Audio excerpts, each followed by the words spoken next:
Welcome back to another episode of Light Beer, Dark Money. I'm Sean Noble. And I'm Chris Clements. And today we are blessed to have a bright mind, one of the leaders in qualitative research. Rich Thau is with us, and he's been involved in what's called the Swing Voter Project. Rich, how long have you been doing that now? Just under 3 years. Okay, that's what I thought.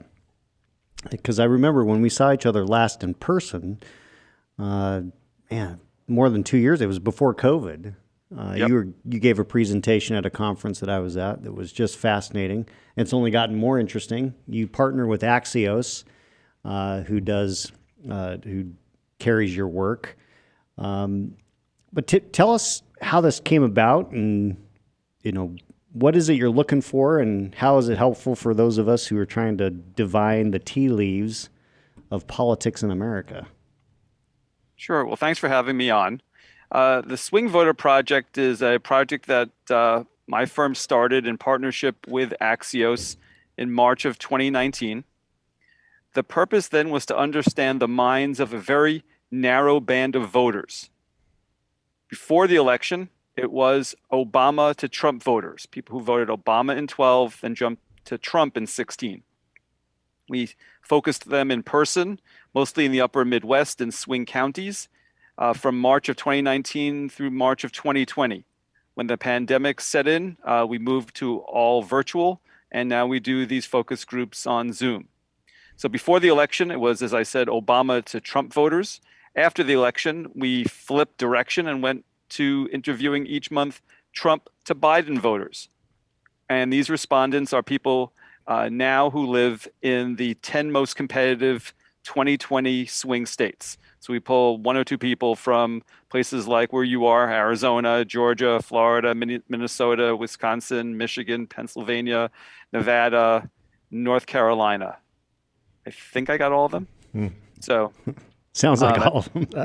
Yeah, it was either 9 or 10, but it's the 10 most competitive swing states. Texas, if I left that out. So that's what we do. We conduct 2 sessions each month, back to back. Usually it's the first or second Tuesday of each month, and each session is 90 minutes. The respondents are recruited through a partner company of ours called Schlesinger. They're one of the largest focus group recruiting companies in the country. Mm-hmm. And what they do is they reach out via email, via social media, to get people to take a short online survey. And basically they ask, who did you vote for in 2016? Who did you vote for in 2020? The respondents have no idea what the purpose of the survey is, so there's no motivated reason to choose wrongly or to lie. So people will say, if they say both Democratic candidates, they get knocked out. They say both Republican candidates, or Trump both times, they get knocked out. But if they say first Trump and then Biden, then we recruit them.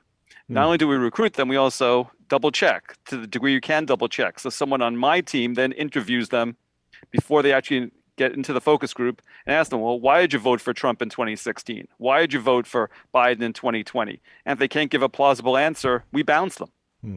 So we have a double check on this. Obviously, it's impossible to know. No one was in the voting booth with them when they voted, so we can't know absolutely for sure. But most of these people chose those 2 candidates in those 2 elections for specific reasons, and those are generally the reasons we hear over and over again. So if you come up with something or sound like you're making it up, Matt on my team sends you packing. Yeah. So good for Matt. What has been the biggest surprise? And we'll be during the course of this episode, we'll be showing some clips of your latest group, or groups, 2 groups. What's been the biggest surprise in the last few months as you've talked to people who voted for Trump in 2016 but Biden in 2020, as we're now headed into Biden's second year? There are so many surprises. I've moderated probably more than 600 focus groups in my 21-year career doing this. And the great thing about this job is you never stop being surprised. So I think what struck me in the last focus groups, we did those on January 11th. We had 13 respondents across 2 sessions, and all 13 of them said to me that basically they're ready to to treat the pandemic like an endemic, and they think that the Biden administration should do the same thing. So the degree to which the fight in public and political circles is about, is Biden doing enough? Is the administration doing enough? Congress doing enough to fight the pandemic? That argument has basically been settled. The people in these groups basically recognize the people who are going to get vaccinated are going to get vaccinated. The people who are not going to get vaccinated are going to remain unvaccinated. We've got 63% roughly who've been vaccinated in the United States. That number is not going to shift, and we have to treat the pandemic and our response to the pandemic in a way that means that we have to live with it. We have to live with this stuff in some sort of background fashion. We have to find a way to get on with our lives and move on. And I was really surprised that all 13 had said that. I had no dissension whatsoever. You get 13 pretty independent-minded people from a variety of different states and regions, and they were uniform. That level of uniformity surprised me. That is interesting because boy, you really wouldn't sense that watching the mainstream media. It's very divided. You wouldn't, and but you can feel it. You see it just in general discussion. I think with either side of the aisle, it seems people are tired. People are tired of what they think has been missed opportunities or the mishandling of public policy with this regard. They're tired. They're tired of masks. They're tired of being told you need to do this or you need to do this. Everyone's all over the board. And in one of your focus groups, that was said pretty plainly that people are tired of just the different information they get on a day-to-day basis, depending on whichever way the political winds are blowing. Yeah, that's it. And so, to me, it's a fascinating phenomenon because the way the fight has become so bifurcated, people have taken sides, they've gone to their own camps, it's become so politicized.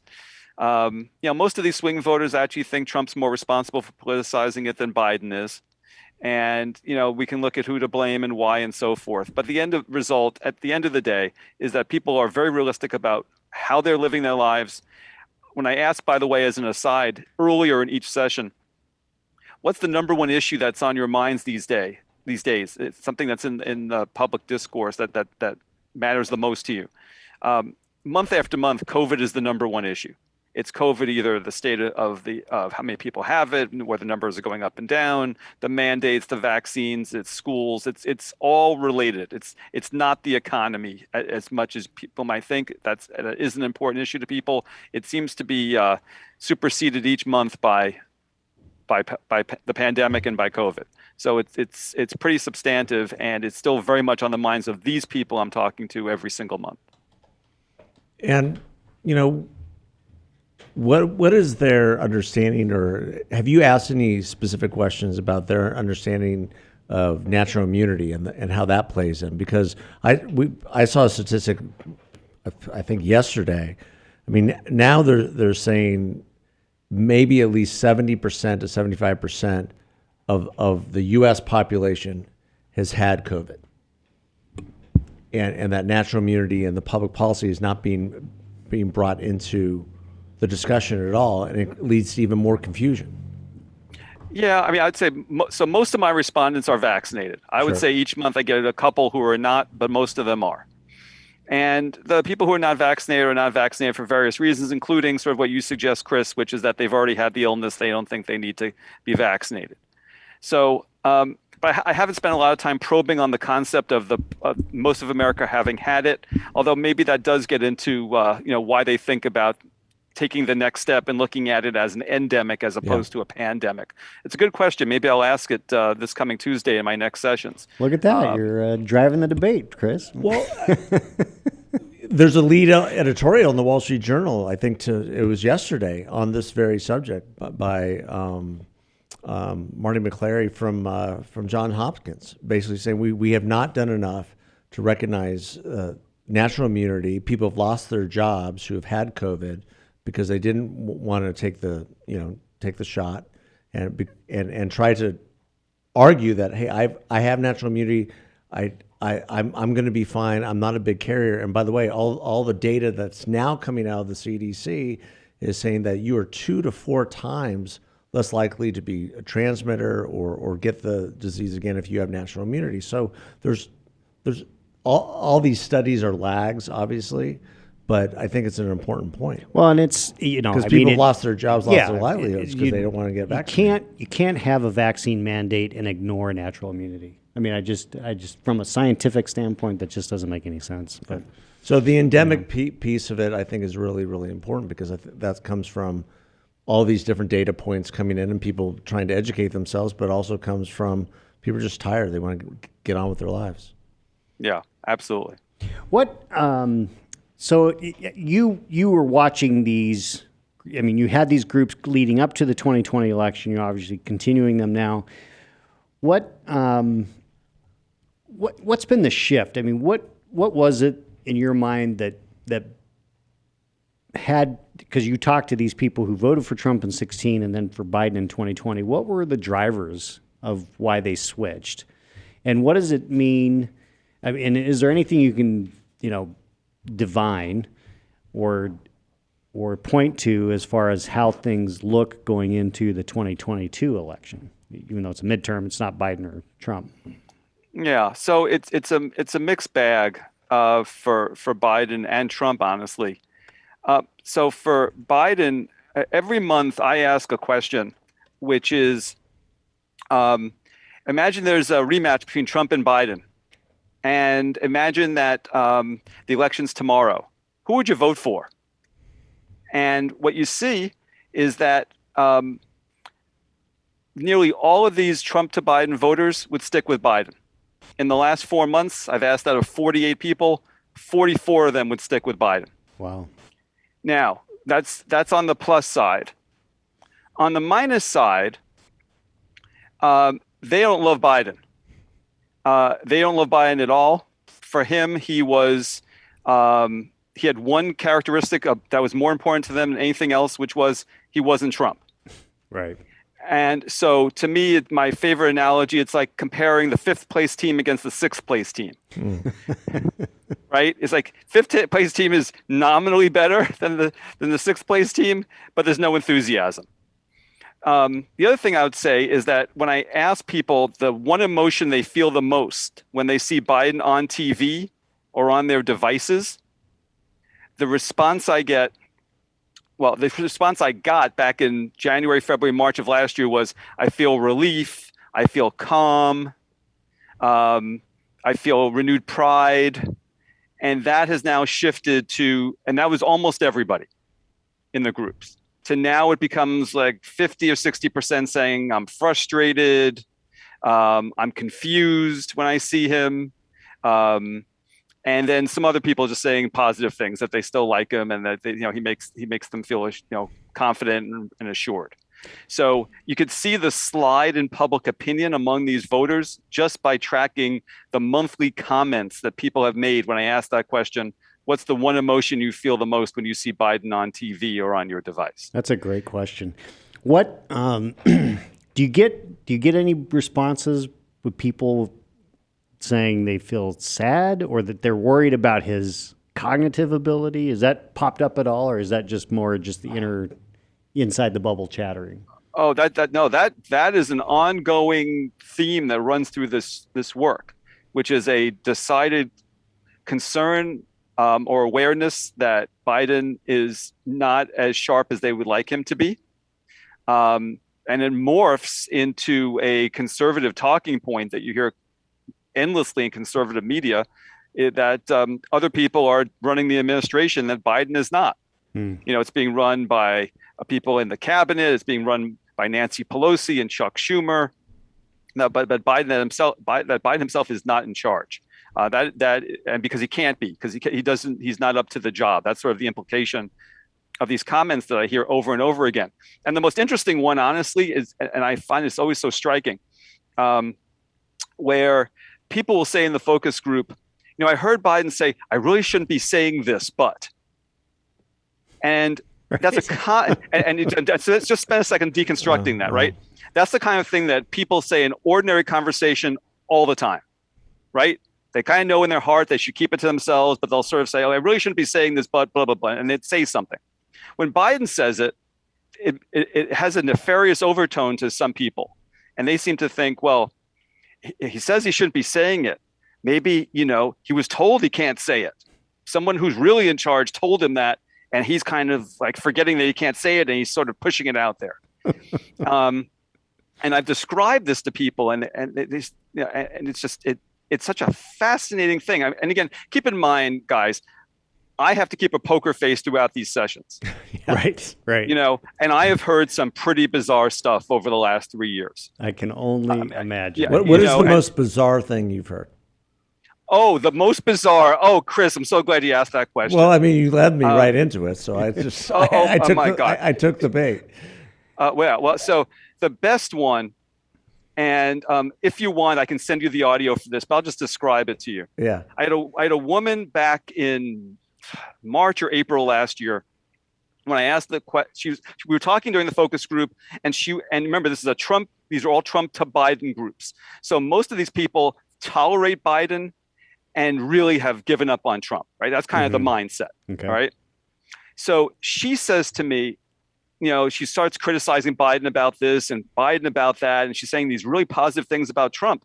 So I said to her, like, why did you vote for Biden? And she said, I couldn't take it anymore. I couldn't take it anymore with the criticisms of Trump. It was driving me nuts. And I said, so you voted for Biden as an act of mercy for President Trump? And she said, yes.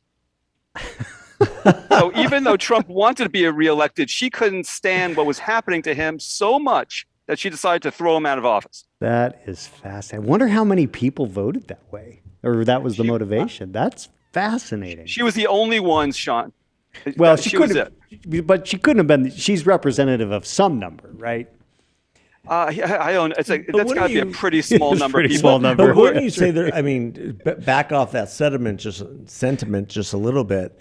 People were tired of the drama, right? Yeah. I'm sure you get that in your feedback. People were tired of the drama, the mean tweets. Every day was like, what's he going to do today? What's he going to say today? And I would imagine there was just this fatigue amongst some voters that, even though Donald Trump would never say, "Oh, I shouldn't be saying this," he wouldn't care.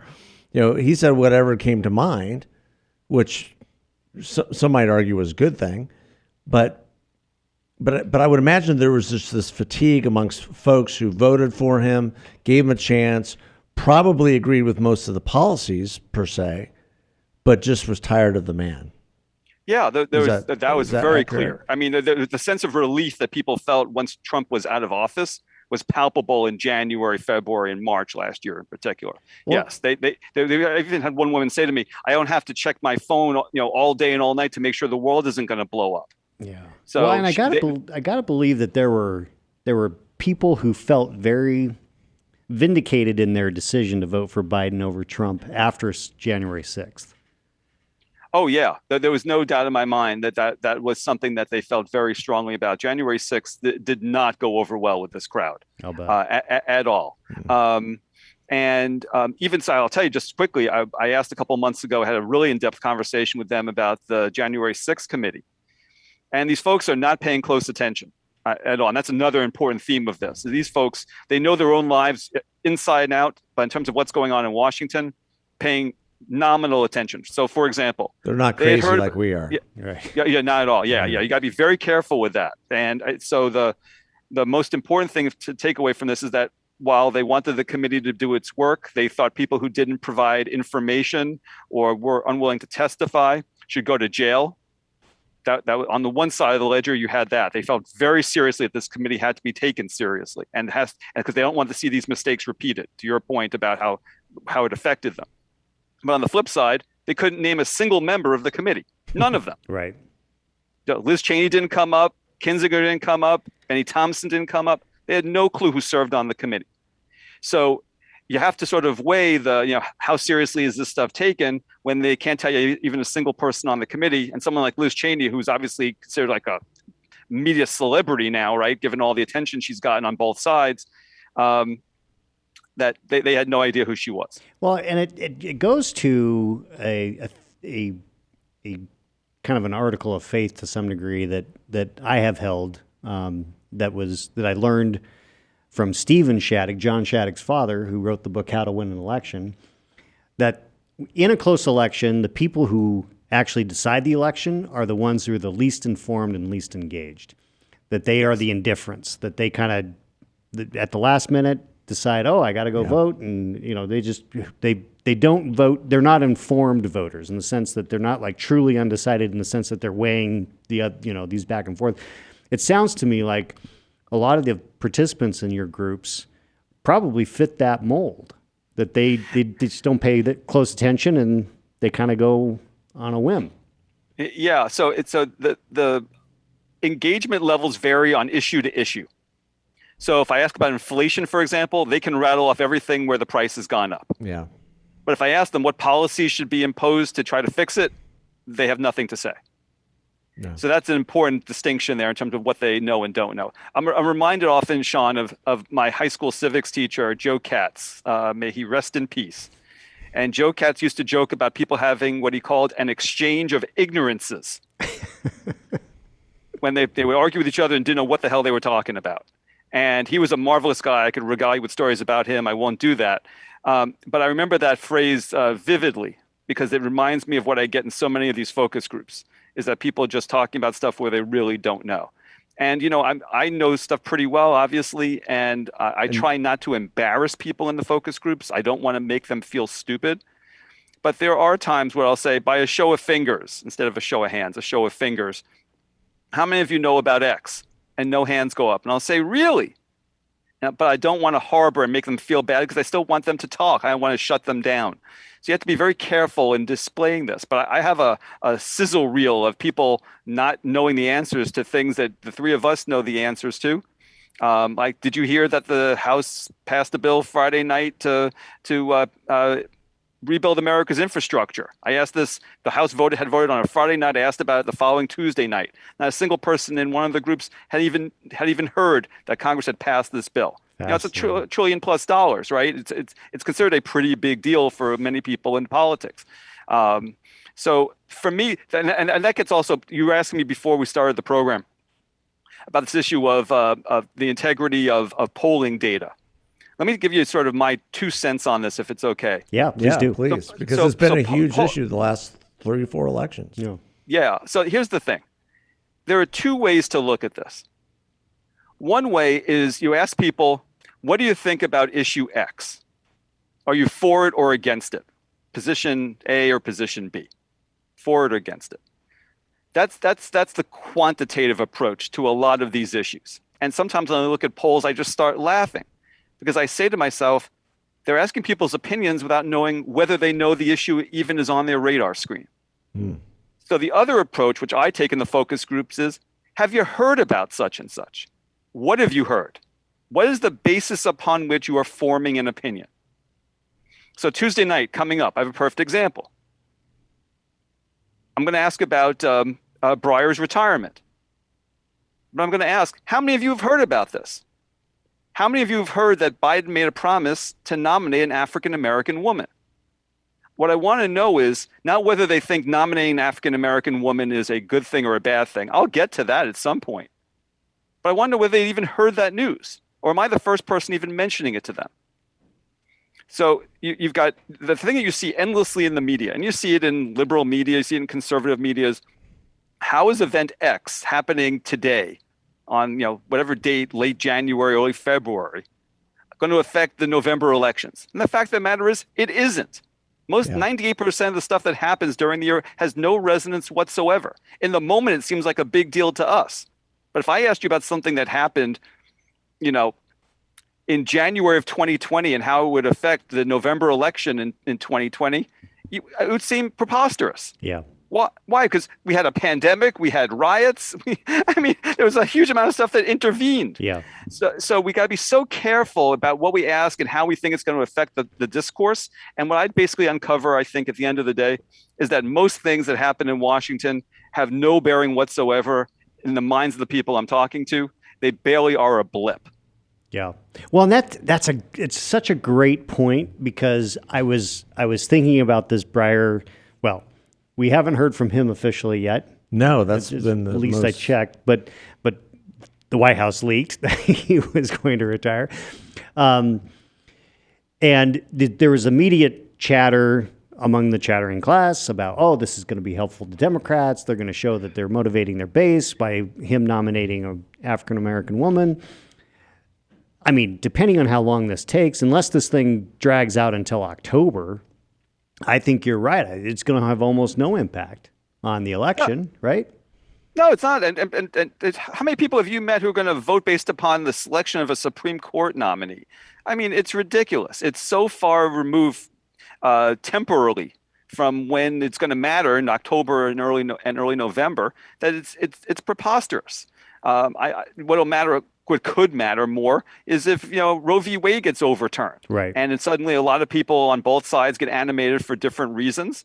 But that's a landmark decision. It's something that people feel very passionate about, obviously on both sides of it, and that perhaps that could bring people out one way or another if the candidates and the parties decide that they want to make this a huge issue and they see some electoral advantages to be gained by it. Right. But the nomination of these people can't even name a single person who's on the Supreme Court, for God's sakes. Right. To say that Breyer, who they probably wouldn't even recognize if they walked past him on the street, his retirement is it's not going to matter. I can virtually guarantee it. But you're listening to the chattering classes, you're going to think, oh my goodness, this is such a huge opportunity. It enables Biden to change the conversation. Yeah, the conversation for yesterday and today and maybe tomorrow. And then when he finally comes out, he'll drag it out, the naming of someone, and he'll parade people in and out of the Oval Office, and he'll show that he's taking the process seriously and so forth. Yeah, it'll get media hits here and there. But at the end of the day, seriously, with my swing voters, I'd be shocked if the selection makes any difference. The thing I'm dying to know, though, is will these swing voters in some ways be frustrated or unhappy with Biden because he specifically made a promise to nominate a woman of color? That's the thing, and particularly an African-American woman. Is that going to be something where I'm going to get pushback? I'm very curious to see whether that is going to happen. Because in the past, when I've asked these kinds of questions, the response is, no, the president should nominate someone who he thinks is the best person. Right. And did Biden perhaps get the process wrong? In other words, say I'm going to nominate the best person, happen to nominate an African-American woman, show her credentials and say, this is the best person I could find, as opposed to saying specifically, I'm picking a person based upon race and gender, and then have all the possible candidates fit into that categorization, and then just pick from that much smaller pool. And that's where I'm curious how people are going to respond to that.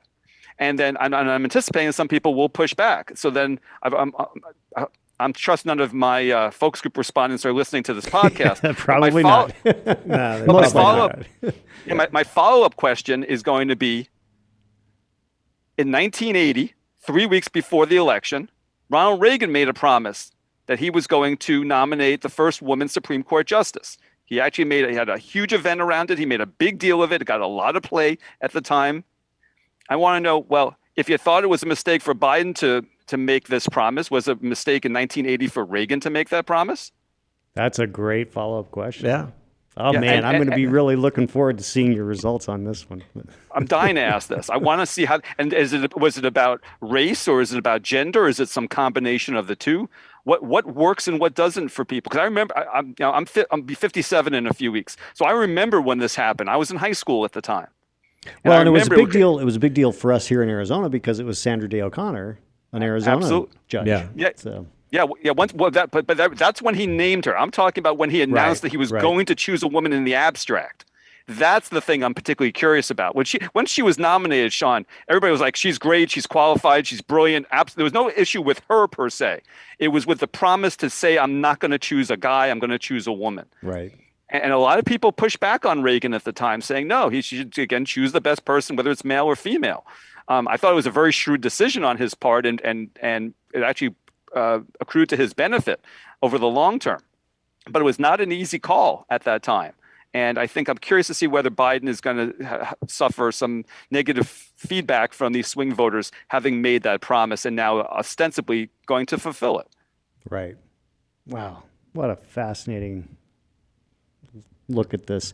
So you have a couple groups coming up, I guess, because we're now headed into February, right? Yeah, February 1st. And then the one after is going to be fun. I'm doing groups the night after the State of the Union.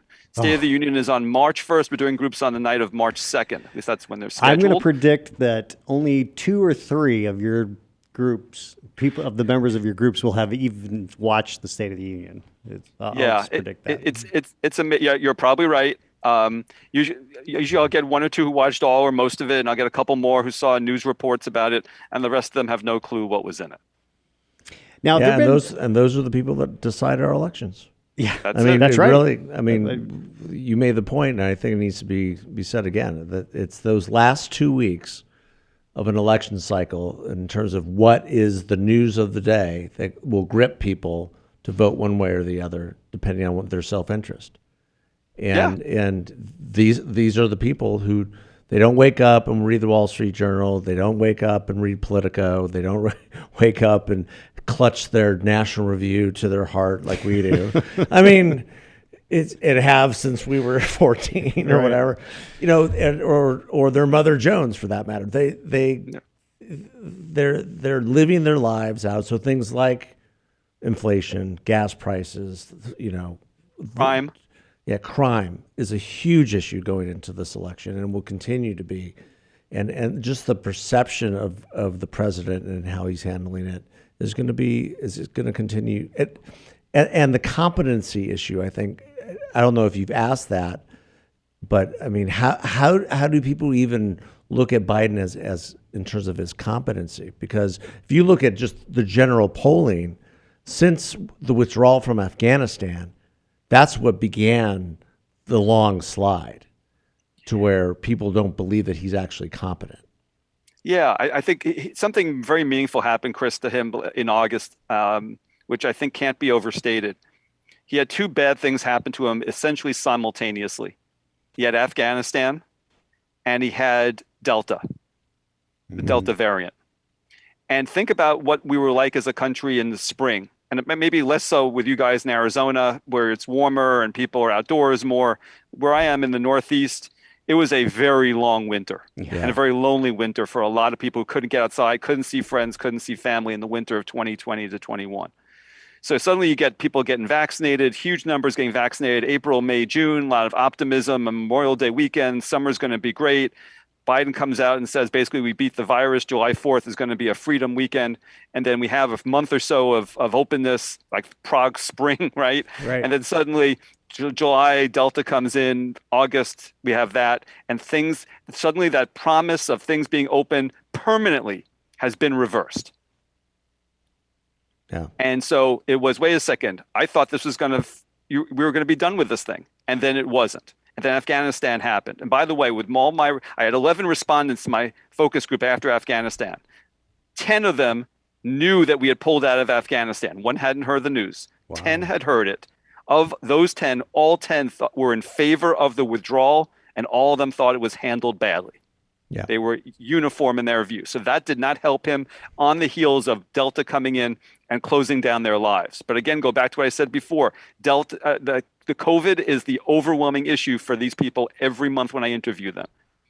And I think understanding that Afghanistan is now in the rearview mirror. Right. It's not something that matters to most of these voters when I ask them about it, but sure as hell COVID comes up every single month. Well, and we'll show a clip of that right here. By a show of fingers, how many of you would say you're concerned about the condition of democracy in America?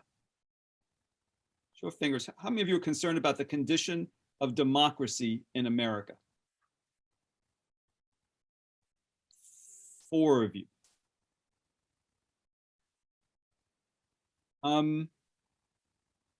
Kelsey, why? I think mainly because of the changing of the policies regarding vaccinations and who is exempt, who isn't exempt, just the whole question and issue regarding that, how it changes from county or state to state and everything. So help me understand this, Kelsey. Why does that affect your view of the condition of democracy in America? I can understand why you're concerned about that issue as an issue, but why does it go to the condition of democracy in America? I think I kind of just interpret it as people's freedom of choice. And in some circumstances, people don't have that. It's more of a mandate. Show of fingers. Who's concerned about the condition of democracy in America? I got 5 of you. Okay. Melissa, what are you concerned about? I have never in all my life been so concerned about the truth, whether or not the politicians are speaking the truth, whether or not there's a reason behind their actions. My biggest thing is all the politicians telling us the truth, because we're starting to see it, whether it's Republican, Democrat, Independent. We're having the same cycle of no one wants to be accountable for what we're asking them for. Just there's a lot of corruption, like donors and stuff, like who backs everyone. And I didn't like how the primaries were run in 2016. They're stacking the deck a little bit, and there's just some shady practices happening. I would just say up until Trump got into office, I always thought maybe politicians fudged a little bit, but not just blatantly in our face where you're just like going, what? He said that? There's a few reasons. First off, we have a party who is currently saying that no matter what the votes are and no matter how many times in court it's found to not be the case, and no matter how many times we do recounts and waste the insane amount of time, money, and personnel, that no matter who wins the election, it was fraudulent. I saw the rebel flag get further into our capital than it ever has before since the Civil War. I'd say new voter suppression rules that are being implemented across many of our states. So how will COVID, so 2 crystal ball questions, I guess. How will COVID play out? And maybe it's impossible to know because I'm asking the question thinking, how would I answer that? I have no idea. But also, if you were to, because you are a very smart person who's been in this business for a long time and you're talking to the people who actually sway things back and forth, how do you view the upcoming midterms and where do you think things stand as far as control of the House and the Senate and, that kind of thing? I mean, honestly, when I try to ask these questions in the focus group, I get blank stares. Yeah, it's not even on the radar, right? It's not on their radar screen. It's all, sort of speculation. And I get asked by people, the Axios folks, I get by friends in DC who work at associations, trade associations, who ask me these kinds of questions. And every time I ask the respondents, and this is not just with Trump to Biden voters, who's the Obama to Trump voters, the same thing, or even any group of voters who don't spend their lives thinking about this stuff. There's a huge amount of tactical strategic thinking applied to voters who I have not yet encountered in my life doing this, having interviewed I don't know how many thousands of people. The idea that, okay, I'm unhappy with the Biden on this, so I'm going to take my negative views about Biden and I'm going to apply them to the local congressional race, and I'm going to penalize my local Democrat because Biden screwed up and vote for a Republican. I mean, I don't think people think that way. I think what's likelier is that they're just not happy with the overall direction of the country. They're not happy with the direction of the pandemic, and sort of the national mood is the kind of thing that directs people one way or the other. Mm-hmm. That's what tends to be, I think, the larger impetus for people voting the way they do. And over again, these voters will tell me, I'm not voting the party, I'm not voting the ideology, I'm voting the person. Who's going to do a better job representing me? They're looking at it on an individual basis, not an ideological basis. So you got to be so careful with these projection type of questions, and you see, the generic ballot, who's going to vote more for R's, vote for D's. The districts are so ridiculously gerrymandered by both parties. Yep. To the point where it's impossible to tell how all of this is going to play out, particularly after we had all the redistricting happen in the last year. Mm-hmm. So this is anyone's guess as to the way it's going to play out. And I would say, though, it would be great, obviously, for Biden if people feel better about things because their lives have gone more back to normal and because the pandemic has receded. If October feels like June of last year, Biden's in much better shape than if it feels like January of last year or December of last year, when we're feeling the full brunt of large numbers of sickness and death. So that's the way I would look at it. To me, I think that the swing voters are going to go the way the pandemic goes in large part. But I wouldn't. But I would say other things like inflation do matter. Yeah. And other things like crime. I'm going to be asking about crime actually next week. I really want to spend more time looking at it. I'll tell you just as a quick anecdote. I've had 3 different women in 3 different focus groups over 3 different months, just by complete coincidence, when I've been out talking about what issues matter to you and that kind of thing, who've all talked about how bad the crime rate is in suburban Atlanta. Of all places, because I typically have 1 or 2 Georgians in each of these groups, and that seems to be something really on the minds of these particular women. I think most of them are moms, and the crime getting out of the city and coming into the suburbs. That has been a really major issue. And I think if if the crime is happening in inner city and most of these respondents are not inner city people, that it matters, but it doesn't affect their lives daily for the most part. When it starts affecting their local communities, that's when you start seeing the political implications of it. And it's a big concern that I think Democrats are only beginning to wake up to the size and scope of the problem they face here. Yeah, that's a great point. I mean, I think it goes to the very core of what you're talking about.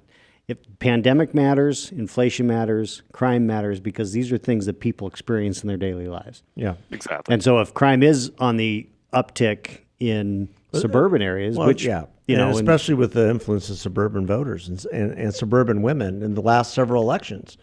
And you would think that,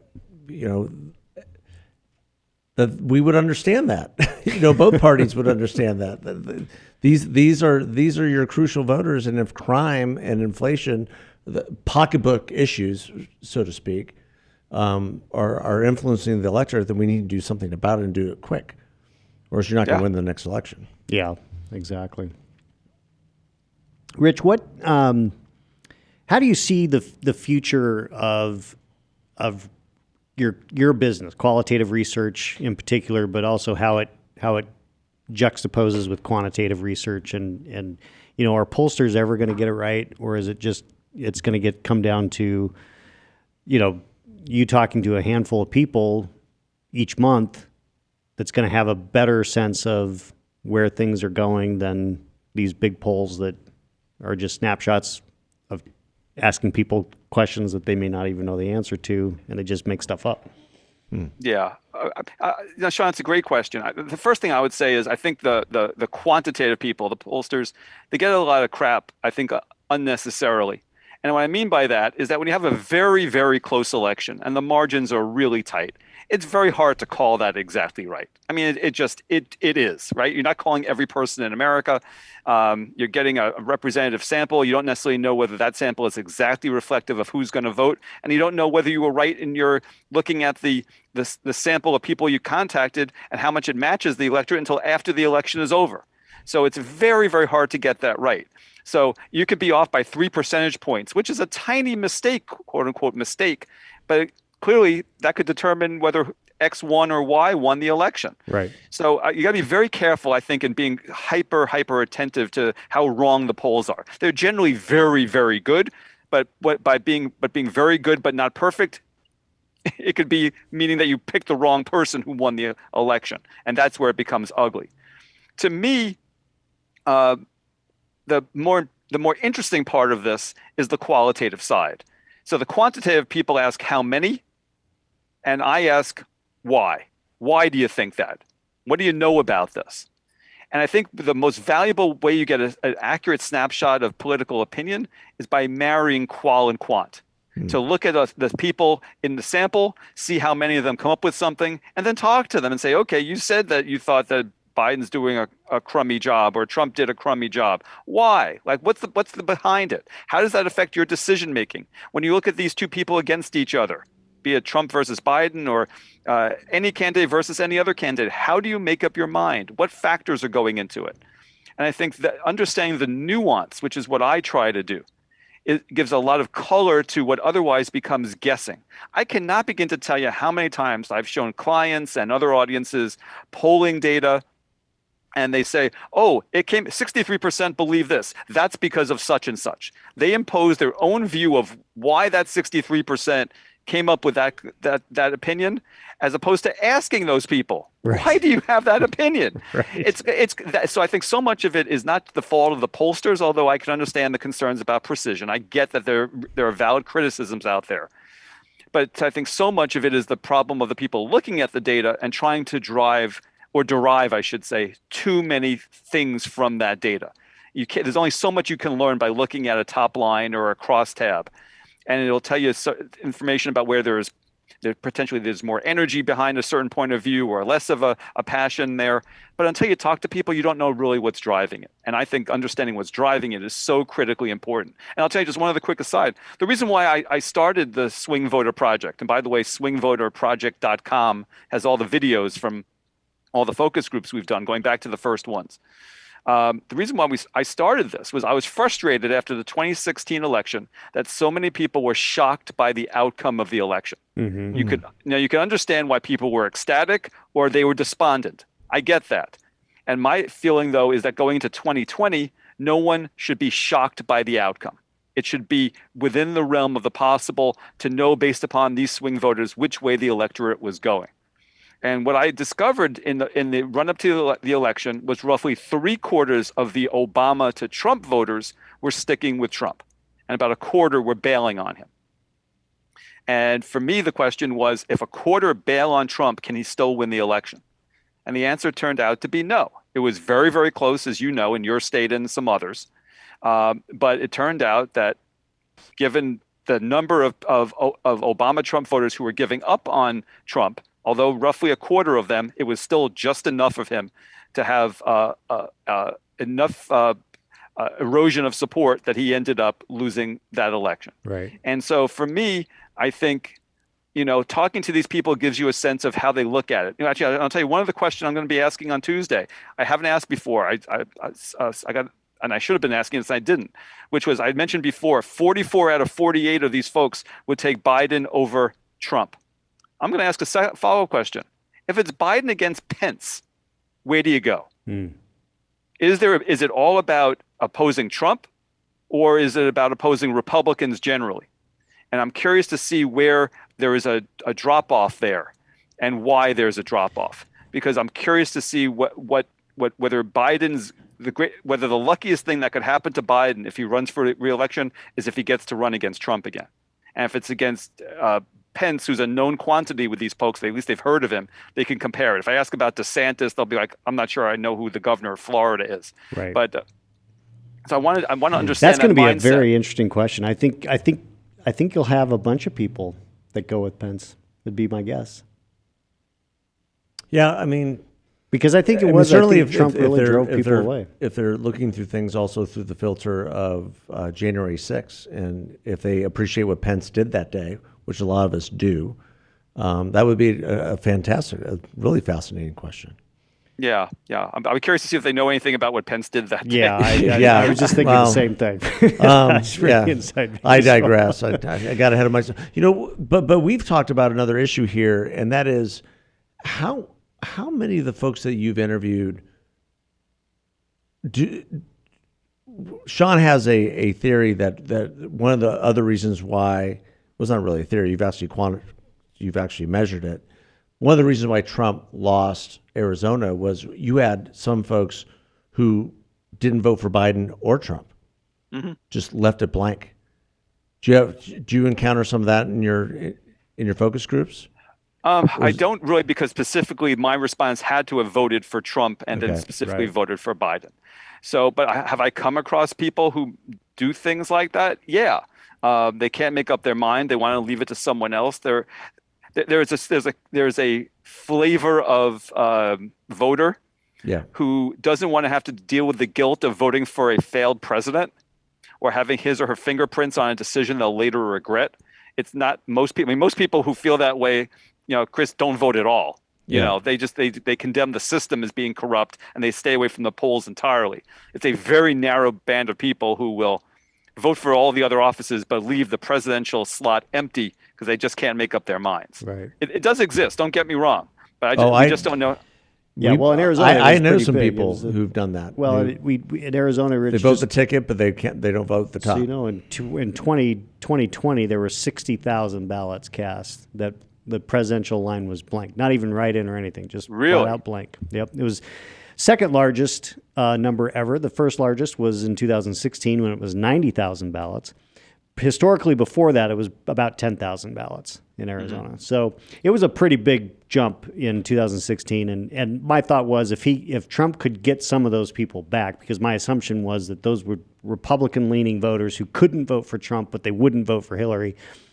And he got some of them back because it went from 90 to 60, but clearly not enough because he lost the state by 11,000 votes. 11,000 votes. So, Yeah, Sean, that's a shocking stat. I didn't realize it was that many people who did not vote just for that particular office. yeah. That would make for a really interesting focus group. If you find Yeah. any clients who want me to talk to those people, I would absolutely love to spend time I will understanding do their that thinking. because that could have some implication going forward. But that would be a great focus group. Rich, thank you very much for taking the time. We will definitely have you back in a few months after you've had a few more of these groups, and we can see how this is evolving. And as we head into 2022, we can see what's going on with the Supreme Court vacancy and nomination process. You know, I'm assuming the Democrats will try to move quickly and get this done before the term is up. Well, Justice Breyer is going to have to announce that he's actually Yeah, leaving. right. I mean, and not have the White House do it. Yeah, that's I happening mean, today at the White House, talk so. about a boomerang of spiking the football before the game has even been played. Goodness gracious, it's not a good thing. Well, thank you, Rich. Remind people again where they can find your information and see some of your work. Sure. So my firm is called Engagious, Engagious. We specialize in message testing and message refinement. And the Swing Voter Project we've been talking about is at swingvoterproject.com. Every month we put out a highlights reel somewhere between 9 and 15 minutes that show the best parts of the 3 hours of interviews, so you don't have to watch all of them. But if you want to watch all of it, all the clips from all the conversations are organized on the homepage based upon topic. So it's an easy way to find what you need, and all the previous months of work are all archived at swingvoterproject.com. That's fan. What a great fascinating service. work. It's great work. It's essential work. So thanks so much for doing it. Thank you. And it's all free, by the way. No one's got to pay for any of this stuff. It's all up there. It's public domain. Watch as much of it as you want. Awesome. Well, I would encourage people to do that because it is fascinating to watch, especially for politicos like us. Rich, thanks again. And remember that we're a podcast based on faith, freedom, and free enterprise. And you can find us in all the social media network areas, all the tweets, all the Twitters, all the LinkedIns, yeah, and Instagram. And please like us wherever you listen to your podcast. There you go. Thanks, everybody. Have a good one.